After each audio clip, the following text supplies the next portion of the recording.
Hello again, and welcome to this interview in the series that is all about empowering a league of extraordinary mothers on how to use the power of food to get more energy, a body we love, and that zest for life that we crave. Today, we have with us the very gorgeous Alisha Lynch, who is the naughty naturopath mum. Alisha's passion is supporting women to look after themselves and their families with whole food, gut health work, and transformative flower essence blends. Thank you, Alisha, so much for being here. I'm really looking forward to this conversation. I'm going to butt in and just, this is like a little memory thing for me, because when I studied naturopathy a million years ago, flower essences, I think, was the one exam that I got. I think it was like 98%. I want to have something on my wall to remind me. Oh, well done. But I haven't used them for years, other than rescue remedies. So we're gonna bring that bit of the conversation into our conversation today, because I think it's such a powerful thing for mums to know about. Anyway, yeah, great. That's enough from me. That was a good tidbit. Thank you. Yeah. Alicia, first up, can we start with your story and how you came to be doing the work that you do? Sure. So, yes, I studied naturopathy a million years ago too. I graduated in 2003 after starting in about 1996. I did it over. Yes, I think I zoomed off to Europe for a couple of years in between those years of study. Yes. But I went straight into consulting out of my studies. I was very fortunate in that I was working part-time in health food stores alongside naturopaths, as well as a receptionist in a natural health clinic with one of my lecturers and idols, Beres Burgoyne. She's with MediHerb. So I worked very closely with her, and I was lucky to just go straight into the consulting space on graduation. So did quite a few years in different practices and ended up in my own. Then sort of my husband and I hit a point of, let's go do something before kids come along. So we sold everything and left Brisbane in a camper van and travelled around Australia. And the only thing I took with me to keep, I guess, my foot in the water of it all was my flower essences kit. It was just something that I thought, I could maybe make these up at markets, or I don't know. I just wanted them with me. And of course, they were in the camper van, tucked away and not seen for a good year.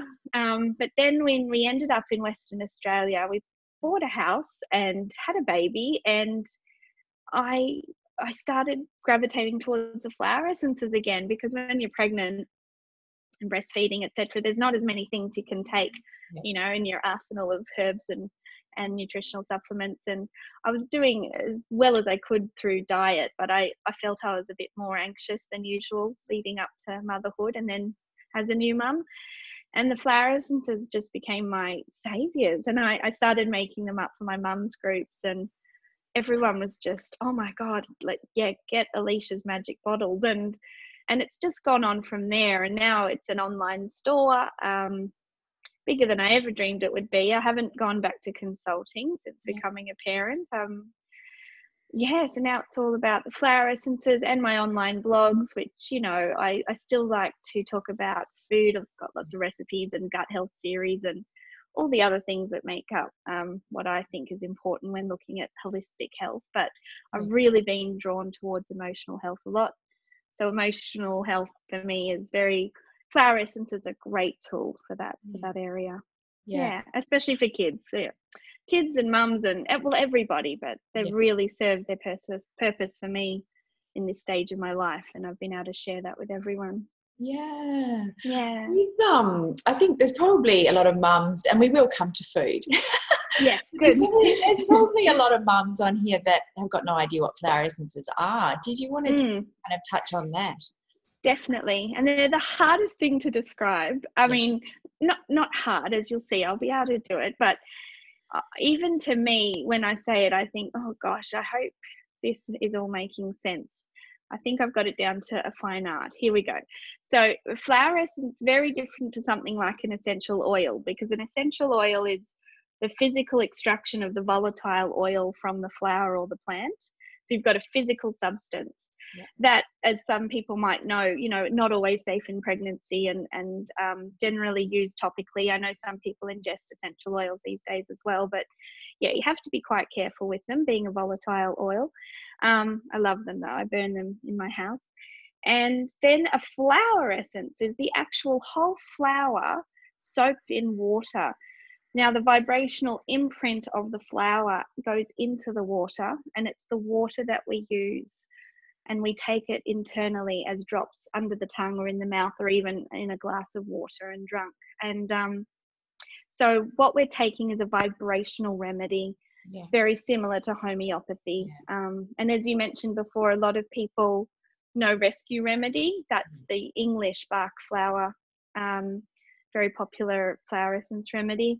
And I work with the Australian bush flower essences. So my version of rescue remedy is called Help, but they're to help with emotional shifts. So they help unblock energy in our body that has created a bit of a roadblock in some part of our holistic health.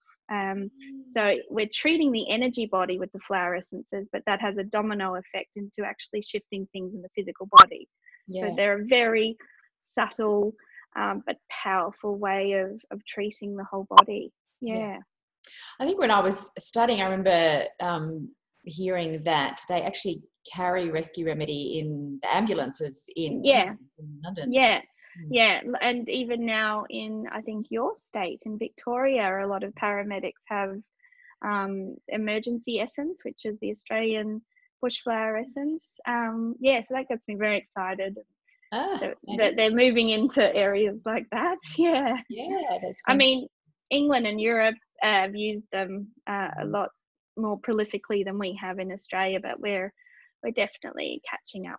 Yeah, well, they have whole homeopathic hospitals there. I know. Could you imagine? I've seen a video of a German homeopathic hospital, and I was like, all right, kids, hubby, moving to Germany. We're off. When are we going to catch up? That's what I want to know. Yeah. Anyway, all right, let's talk a bit more about food. When we started this, you talked about that strong desire to look at our emotional health, and I think our emotional health around food is massive. It's massive. We are trained to have these emotional triggers with food from day dot. We eat to celebrate, we eat to commiserate, we eat when we're in grief, we eat, every emotion, there's a good reason to eat. When we're stressed, it's So can we look at that aspect of it? And perhaps, I don't know if you've got stories around that or stories with clients, but how do we start to address that for ourselves and also in raising our kids? Yeah, great. I'd like to start off this section of our chat. I'm not in any way there with my own personal journey with this, and I don't think we ever will be. I think if you're ever thinking I'm going to nail my emotional eating and have an actual end date to this, no, sorry to burst your bubble. I think it is something that we'll always be learning as we go through life, because life just keeps throwing things at us, and I think our food and how we nourish ourselves emotionally and physically is a very complicated journey for most of us.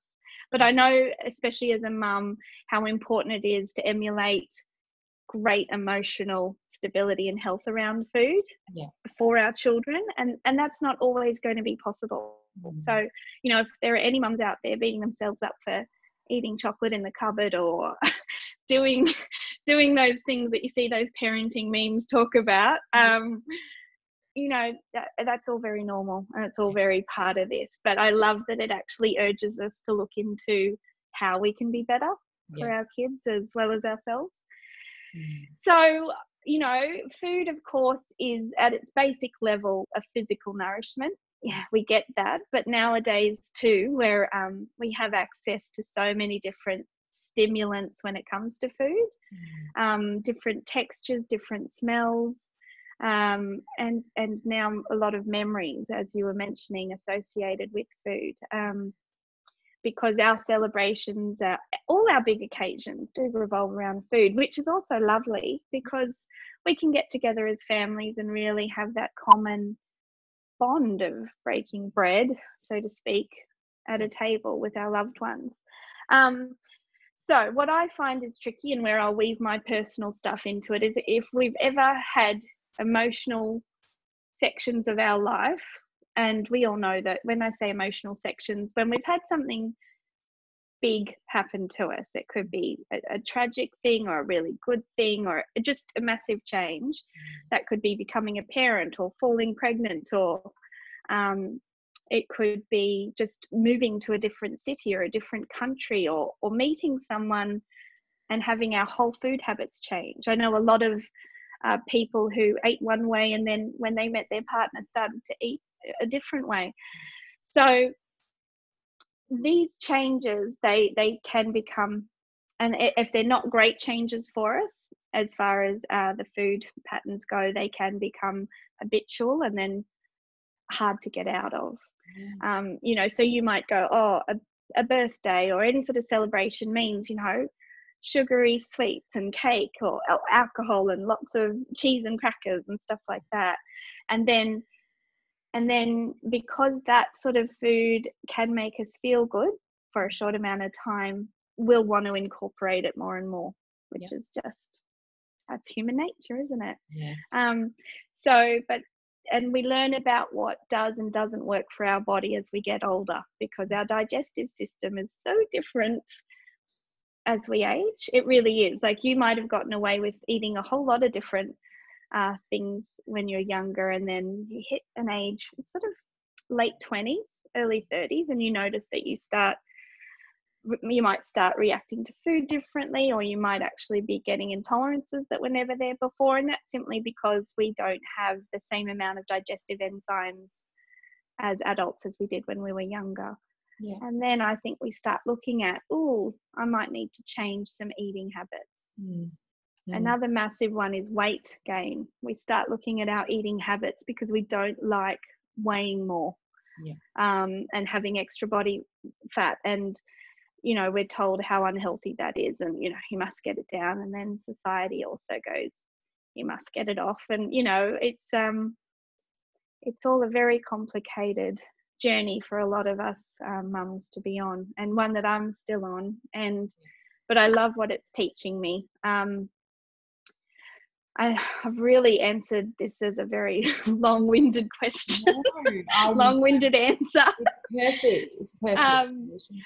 But yes, I think if we're looking at ways to sort of address the emotional eating perhaps, or change food habits that we know aren't good for us or we don't like, perhaps we keep going towards gluten foods, even though we know we're not digesting gluten very well, or dairy or whatever it is, or perhaps we're at a weight we're not happy with and we want to cut down sugar and processed foods. We do need to start looking at nourishing ourselves in other ways,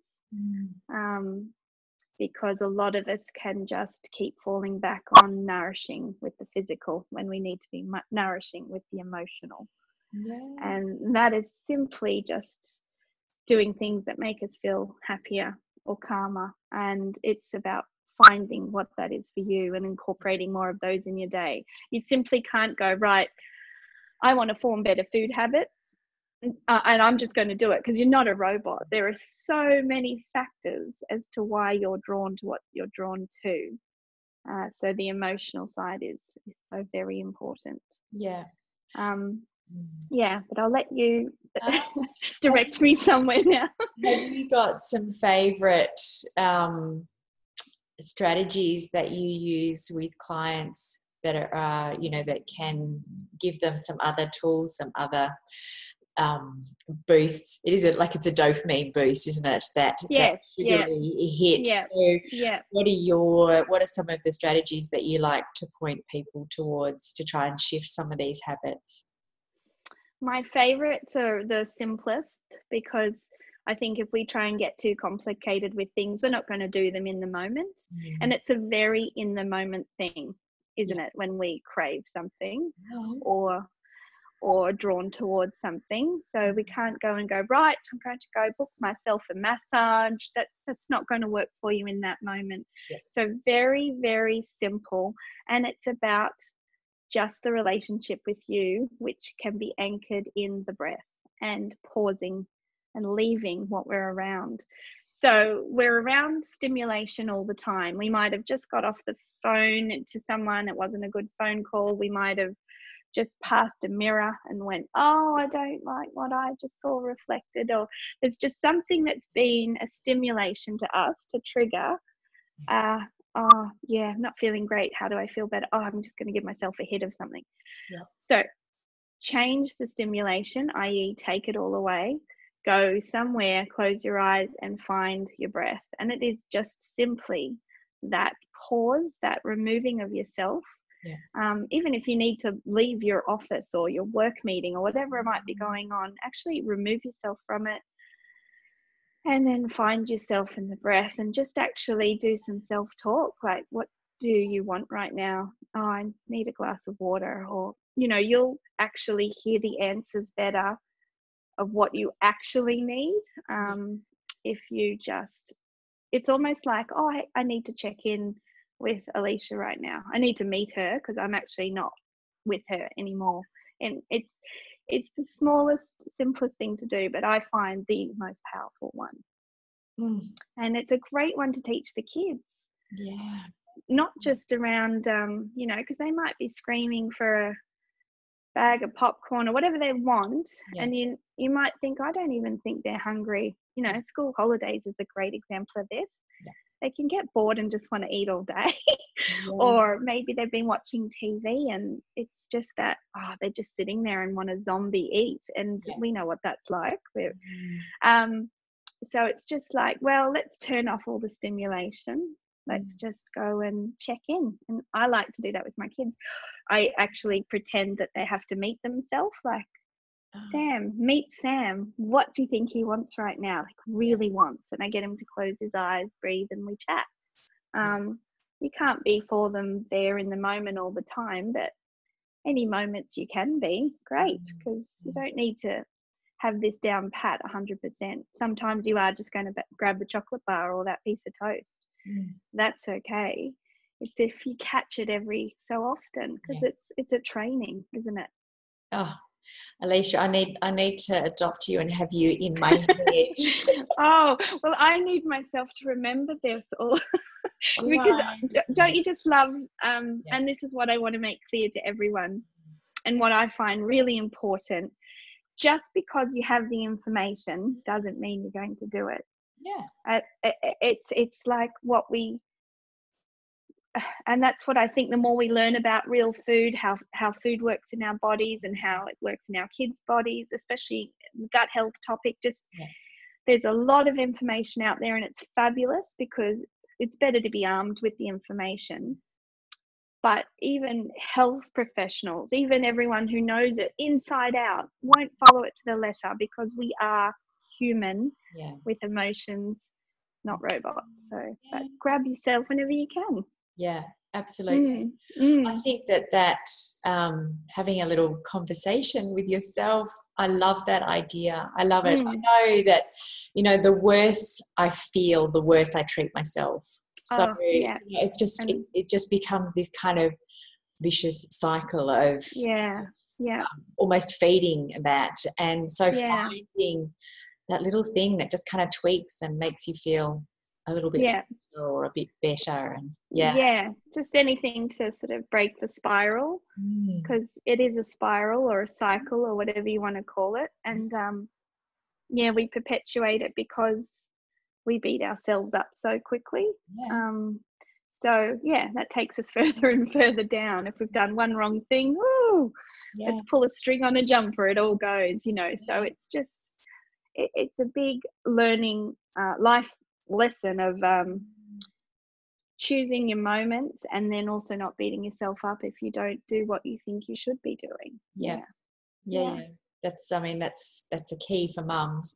Oh God, yeah. Should this, should that. should, yes. Guilt. Yeah. Mm. Guilthood or parenthood? I know. Are they the same thing? Maybe I'm not sure if we could separate them. Yeah. Well, it's I just, it's part of my passion about doing these interviews is just having these conversations. So we know we all do this, and you talk about that spiral. That spiral can last for months, or even if we let it. And sometimes it's just a conversation like this that can be okay, here's the thing, here's a little tool that can just start to bring you back up again. Yeah, and it's simple. And even if you need to jot it down, another thing I do when I go really off the rails, if I've gone through a very stressful time and I'm finding that I'm not allowing that pause and that breath and checking in with Alisha, I mitigate this by setting my phone alarm in every 3 hours. Have you checked in on yourself? So I'll get an alert on my phone, just and you can type your own text to come up as your alert, and mine's have you checked in, and it's just this lovely reminder to force me there before perhaps I'm needing to force myself there later. So whatever works for you, they can just keep them simple and things you can do in the moment. I think using that tool of stopping is enormously powerful. One of the things that I know I'm guilty of, and many other mums as well, is just getting busier and busier and busier and filling it up, so you don't sort of stop and think much. I've lost a sister this year, and so that has been, that I've been so busy, and allowing yourself to stop just makes you go, I don't know if I want to think about this. So I just get busy again. This has been months. And so I think having that tool to just stop and check in with yourself. I think Alex Stewart, the low tox mum, has been series, and one of the things that she said, and sometimes it's just one phrase that sticks in your head that makes the difference. And she talks about, instead of why can't I, why would I? Why would I? And I just think that's so powerful when I go for the next little fix. It is. Why would I? Why would I do this to me? Again, simplicity at its best, but we do need these lovely little phrases. And I'm so sorry to hear about your sister. That would be such a hard thing to work through. And again, I wanted to bring it up before, but I didn't sort of want to go up too off topic. But my major trauma for me, which really escalated my weight journey, was my son nearly dying, and he's fine now. He's good, and it's quite a while ago now. But that's what started me on the realization of what I need to do. And it's often the really hard times that can push us on to a disruptive food journey or a disruptive emotional health journey, and not wanting to think about it is such a big thing. And so I developed a phrase every time, because I know that I personally love to block my feelings out with Netflix and food, together. It's like a marriage of me just it's just wipes my brain. And that's so comforting when you're not wanting to think. So now I have to take more moments in the day where I say to myself, it's okay to feel your feelings, because that's what we're avoiding.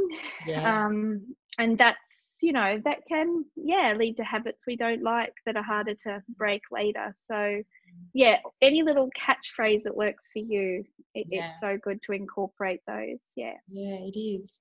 I think another thing that sets us up possibly, I was going to say to fail, and I hate that word, but is triggers. So, you know, it's okay, so every time I get in the kitchen, I'm going to pour a glass of wine, and it just becomes a habit.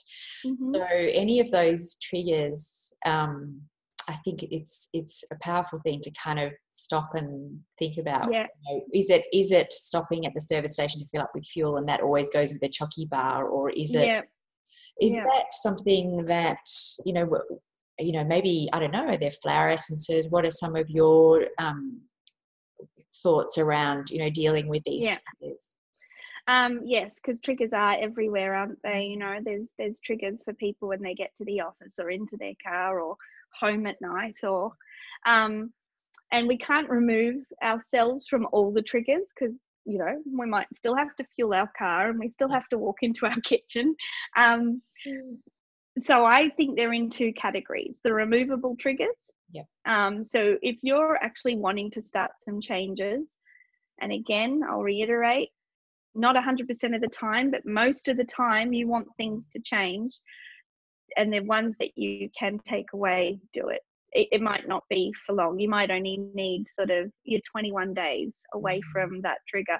So it could be, you know, just staying away from bars or restaurants that have lovely, you know, drinks, because you're just wanting to get yourself off alcohol for a while, or away from any cafes that, you know, all could tempt you with a sugary whatever. Or like myself, you know, going into the TV room at night, because no matter how hard I try, if I put on a show and I'm on a couch, it's like, oh, I've got to get up and get something to eat. So they're a trigger you can remove. You can just go to bed. You can brush your teeth, go to bed, read a book. Just remove some triggers for a while, especially if you're in that, oh, I'm really finding it hard to treat myself well right now. Remove things you know are triggering you to, and not treat yourself as well as you could be. Then the non-removable triggers, i.e. walking into your kitchen, fueling your car, whatever they may be, to have a whole brand new association. And it probably goes well with what Alex has said, is the why would I. So you'll be, and it will just come down to self-talk. It will just come down to walking in and approaching something with fresh eyes. Why would I do this if I've already had a conversation with myself about not wanting to? What do I need right now instead? Is there something else that can replace this? So, you know, a glass of kombucha instead of the wine, or a glass of water, or actually having a nice trail mix in the car. So if you stop for petrol, you'll go, actually, why would I, when I have brought along a lovely little trail mix that I can nibble on instead of the chocky bar? And yes, I have a flower essence drop that I've aptly named Cravings Control, and they can work in the moment too. And because they're small and you can always have them on you, you can actually take the 7 drops, and what it does is shift emotions and energy surrounding what you're actually craving, because it isn't, what you reach for is not what you're actually craving at all. We've just told ourselves it is. So just any little energy shift, or any little kink in the armor of what used to be there, can just start a whole cascade of a new behavior. I like to, and as you said, it's not about getting it 100% all the time, right? Because I don't. No. But I like to think about food as a form of self-love. So how I'm feeding myself, the things that I'm choosing to eat, is a way to treat my body with respect. And to make that a little bit bigger, my home is the same. So whether it's the food in the pantry that's available, or the chemicals that I don't use to clean my house, like the cups they use, the body wash, whatever it is, to make that all as self-loving as possible. So beautiful. When we talk about triggers, you know, one of the easiest things to do is not have them in the house in the first place. Oh, exactly. That's the removable trigger category. You just do not buy them. They're not in your house. Perfect. Yeah, absolutely. Yeah. I know that talking about doing these things for ourselves is one thing, and making these little changes. And I know one of the things that you're particularly good at talking about is picky eating with children, and how, you know, we, as people have gone through this series, dietary choices are going to change, and introducing those choices to kids is often very tricky. So can we look at that with our children for a little while? So introducing new foods and that sort of picky eating. Perfect. Yeah, most definitely. So what I think is first and foremost important is the energy the parent has when it comes to mealtime. So if you're concerned about what your kid may or may not eat on their plate, guess who's going to have a terrible mealtime? You all are. So I know it's hard, because I know I would love to click my fingers and go, you will now be calm around your children's mealtime. But if you can just have that knowledge that your energy and your actual, what you're wanting to happen, your control over the situation, will be altering the energy of your child and how much they might resist what you're trying to feed them. If you're aware of that, I think that's a really amazing hurdle to overcome before we even get to the food. So to actually go, look, he or she may or may not eat this, and that's okay, and just do the self-talk of, I'm actually not going to go upset about it, get upset about it one way or the other. Because the more we attach emotion to food, the more emotional food is going to be. So it's as simple as that. We're going to, and you might have your own childhood triggers from so I know I'm not saying that this is going to be an easy thing to do, but it's certainly something we have to start looking at, is how we take our emotion out our concern of the nutrients going into our kids out of the equation. Okay.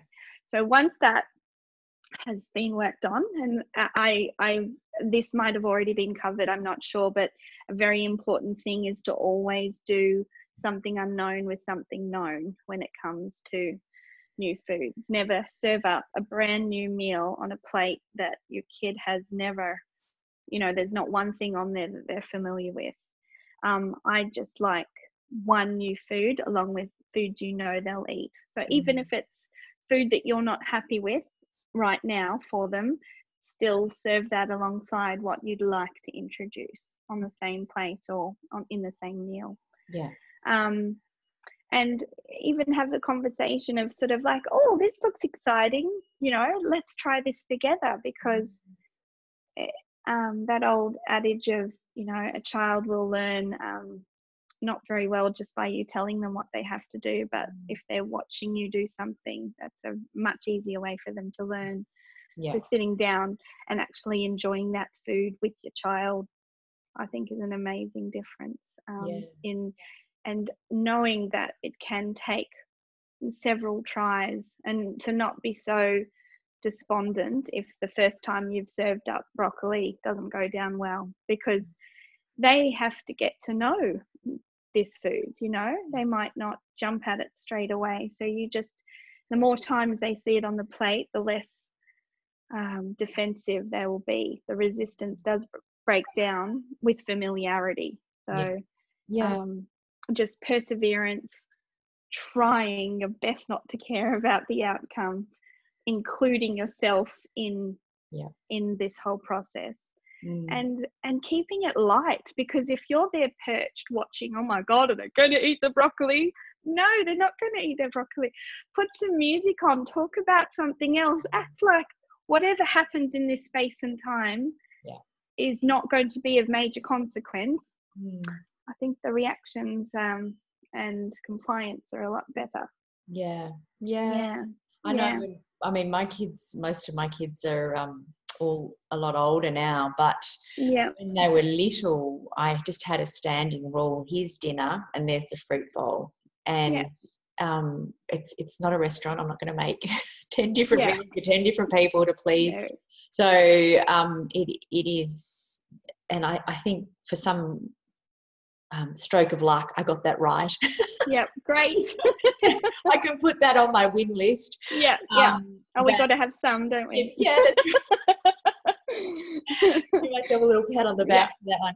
So, and I think that is helpful. It's not like I wasn't trying to please them. I was trying to nourish them. So here's dinner. and Yeah. get a fruit bowl. If you don't want to eat Yeah. that, then and that's the only option. So That's great. I love that. That's wonderful. Yeah.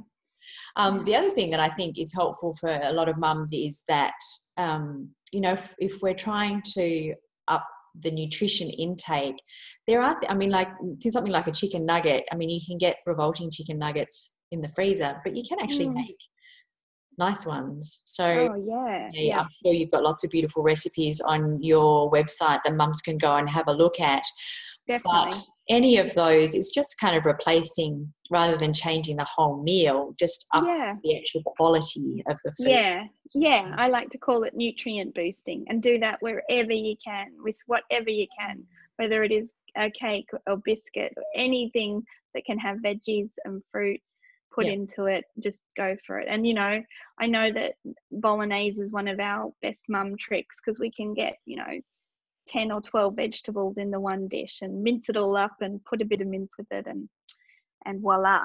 But yeah, nutrient boost everything you can. And I think getting kids to play with textures of things and seeds and nuts, you know, just anything, obviously not with the nut allergy kids, but anything that is safe for your child, that's a bit different, that you can add with the food and they can play around with texture, you know, just make it as exciting you can and as nutrient boosted as you can, and then you're winning, even if a little bit goes in, aren't you?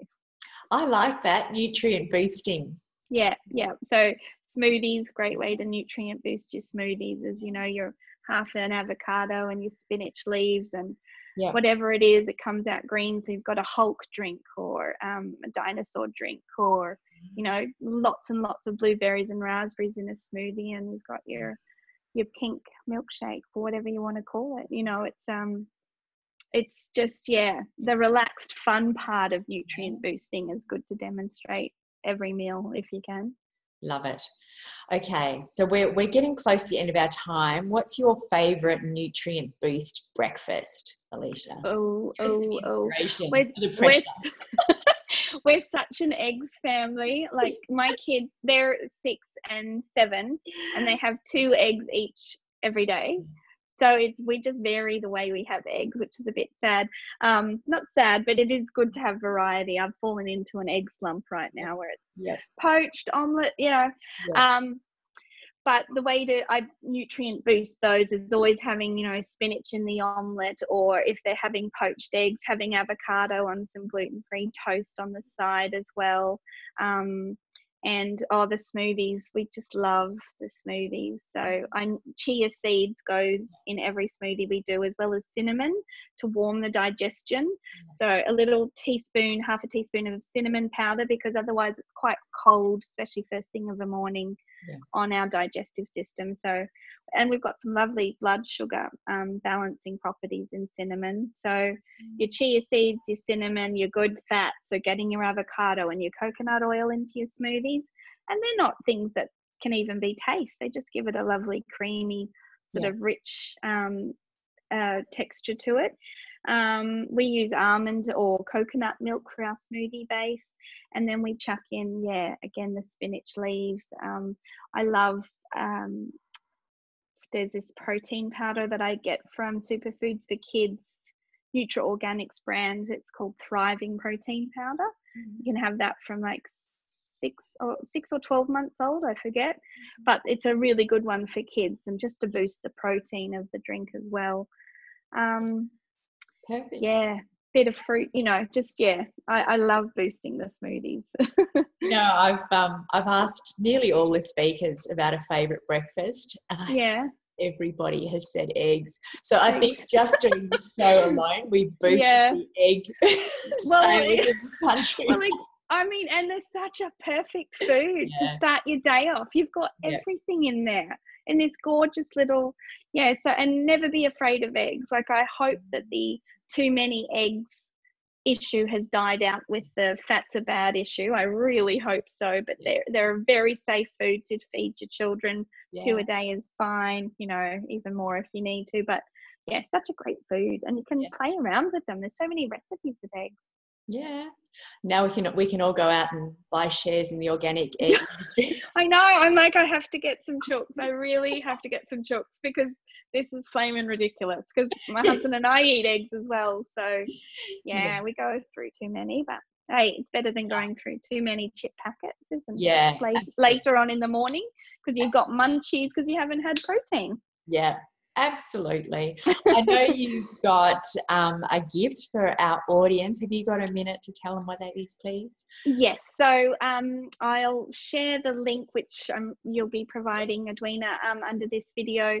And if you sign up to our newsletter, you'll get a healthy daily checklist, which is a very easy, simple list that you can follow every day. And it's a gorgeous downloadable printable that you can stick up somewhere on your fridge or your pantry and just even see if you can do 3 of them a day. Just little things that will boost your emotional and physical health every day.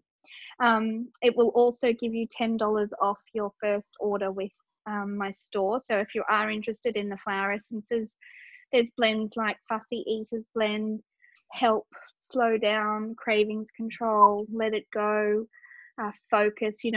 Mama Magic, such a good one. We really have a blend in there for everyone now, and you can be on more than one at a time and have them at different times if you need to. They're like just part of a little an emotional self-care toolkit that I like to have around, and a lot of other people like to have around now. So I'd love for you to come and see what we've got in our website. I can hear the love that goes into making them. Just you talking about them, I felt my shoulders.